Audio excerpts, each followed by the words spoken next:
Hello বন্ধুরা, আজকে আমরা দেখাতে চলেছি কিভাবে একটি ফার্ম এ দুধ অর্থাৎ গরু থেকে দুধ উৎপাদন করা হয় এবং তা থেকে বিভিন্ন রকমের পনির বা চিজ তৈরি করা হয়। তো সাথেই থাকুন, দেখতে থাকুন আমাদের এই ভিডিওটি। আশা করি অবশ্যই ভালো লাগবে এবং ভিডিওটি যদি পছন্দ হয় অবশ্যই সাবস্ক্রাইব করে সাথেই থাকুন। তো দেখতে থাকুন আমাদের এই ভিডিওটি। তো বিদেশের এবং আমাদের দেশে যে বড় খামারগুলো রয়েছে বা ফার্মগুলো রয়েছে, সেগুলোতে গরু বা মহিষ থেকে এভাবেই অটোমেটিক পদ্ধতিতে দুধ আহরণ করা হয়।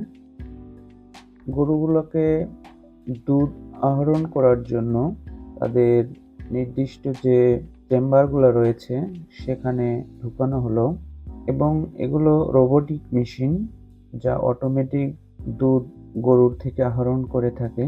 প্রত্যেকটি গরুতেই এই সিস্টেমগুলো লাগানো এবং পুরো সিস্টেমটাই অটোমেটিক সফটওয়্যার ভিত্তিক, যেগুলো প্রতিটি গরু থেকেই দুধ আহরণ করে থাকছে এবং কোনটা থেকে কতটুকু দুধ সংগ্রহ হচ্ছে সেটিও এই মেশিন এবং সফটওয়্যার ক্যালকুলেশন করে যাচ্ছে। দেখতে পাচ্ছেন এটি একটি অত্যাধুনিক ফার্মের দুধ আহরণের ভিডিও চিত্র। কোনটা থেকে কতটুকু সেটাও এখানে সুনির্দিষ্টভাবে চলে আসছে তথ্যগুলো এবং দুধগুলো সঠিক প্রক্রিয়ায় আহরণ করে সেগুলো বিভিন্ন ট্যাঙ্কে জমা হচ্ছে। এরপরে দুধগুলোকে কন্টেইনার অর্থাৎ ট্যাঙ্কের মাধ্যমে নিয়ে এগুলো ল্যাবে কোয়ালিটি চেক করার জন্য নিয়ে আসা হয়। এরপর দুধের যে নিউট্রিশন ভ্যালুগুলো বা ফ্যাক্টগুলো সেগুলো চেক করা হয়, দেন সেগুলোকে প্রসেসে পাঠানো হয়। তো এখানে দুধগুলোকে ছানা অর্থাৎ চিজে রূপান্তরিত করার প্রাথমিক প্রক্রিয়াটি করা হচ্ছে।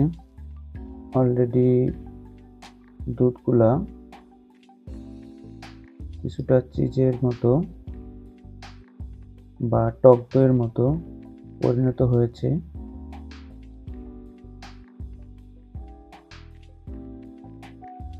এরপর এগুলো মোটরের সাহায্যে ছানাতে রূপান্তরিত করা হচ্ছে।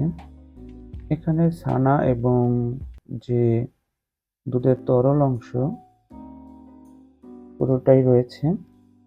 মোটামুটি দুধের যে তরল অংশটা তার কিছুটা এখানে আলাদা করা হয়েছে এবং দুধের যে চিজ বা পনির সেটিও কিন্তু মোটামুটি এখানে আলাদা হয়ে গিয়েছে। দেখতে পাচ্ছেন এখানে মোটামুটি দুধের যে পনিরটা সেটি আলাদা করা হয়েছে এবং পানির অংশগুলো আলাদা হয়ে গিয়েছে। এখানে পিওর চিজটাই আলাদা হয়েছে। এখান থেকে পুনরায় পানির মাধ্যমে এটি কিছুটা ওয়াশ করে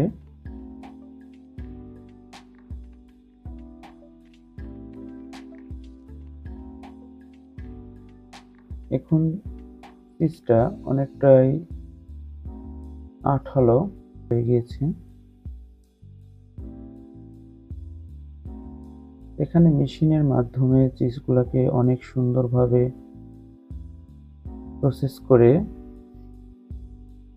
মন্ডের মতো তৈরি করা হয়েছে এবং এগুলোকে একটি নির্দিষ্ট আকার দান করা হয়েছে।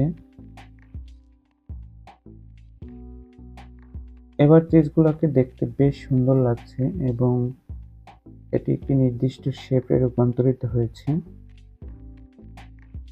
চিজের নিউট্রিশন ফ্যাক্টগুলো হলো, প্রতি 100 গ্রাম চিজে ফ্যাট রয়েছে 33 গ্রাম, কোলেস্টেরল রয়েছে 105 মিলিগ্রাম, সোডিয়াম রয়েছে 121 মিলিগ্রাম, পটাশিয়াম রয়েছে 98 মিলিগ্রাম, টোটাল কার্বোহাইড্রেট রয়েছে 1.3 গ্রাম, প্রোটিন রয়েছে 25 গ্রাম।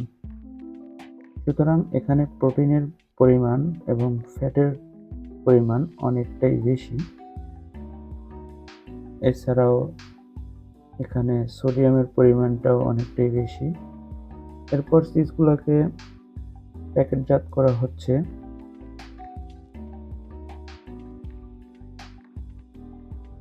পনিরটা সারা বিশ্বেই খুবই জনপ্রিয় একটি খাবার এবং বিভিন্ন খাবার তৈরিতেও এটি ব্যবহার হয়ে থাকে।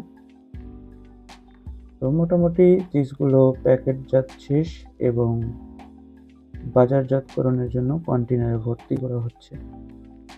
এভাবেই ফ্যাক্টরিতে চিজ উৎপাদন করা হয়। ভিডিওটি ভালো লাগলে অবশ্যই লাইক দিয়ে এবং সাবস্ক্রাইব করে আমাদের সাথেই থাকুন।